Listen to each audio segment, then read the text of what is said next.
Aujourd'hui, je suis heureux de voir... Renforcement de la coopération bilatérale entre la Côte d'Ivoire et la République du Congo à travers la signature de nouveaux accords bilatéraux. Ces accords, au nombre de 13, portent notamment sur la diplomatie, l'agriculture, la sécurité, le transport maritime, la fonction publique et la modernisation de l'administration, la promotion immobilière, le développement et la promotion des PME, l'artisanat, les hydrocarbures, l'élevage et la production animale. Selon les autorités, ces mémorandums d'entente devraient permettre d'améliorer et de diversifier les relations de coopération entre les deux pays signataires. En matière de relations et de coopération bilatérale, les relations entre nos deux États sont excellentes.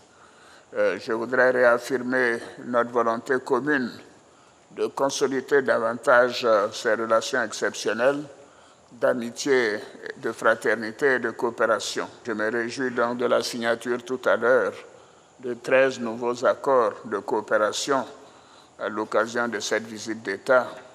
La Côte d'Ivoire et le Congo entretiennent d'excellentes relations depuis plusieurs décennies. Pourtant, le niveau des échanges entre les deux pays ne reflète pas le potentiel économique. D'où la nécessité pour les deux États d'œuvrer à l'accroissement du niveau des échanges à travers une meilleure implication du secteur privé. Je m'associe donc totalement à tout ce que vous venez de dire. Et nous pensons que après la signature de ces 13 accords qui rejoignent d'autres,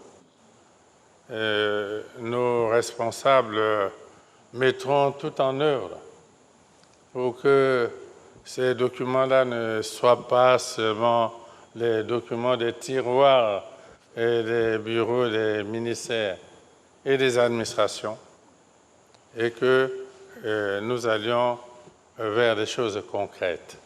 Au-delà du renforcement des liens de coopération entre les deux pays, la visite d'État du président Denis Sassou Nguesso en Côte d'Ivoire lui permettra d'échanger avec son homologue ivoirien sur la question de l'initiative de paix conduite dans les prochains jours par 7 chefs d'État africains entre Vladimir Poutine et Volodymyr Zelensky. En effet, en fin de semaine, le président Denis Sassou Nguesso et 6 autres présidents africains rencontreront les principaux acteurs de ce conflit pour porter un message de paix.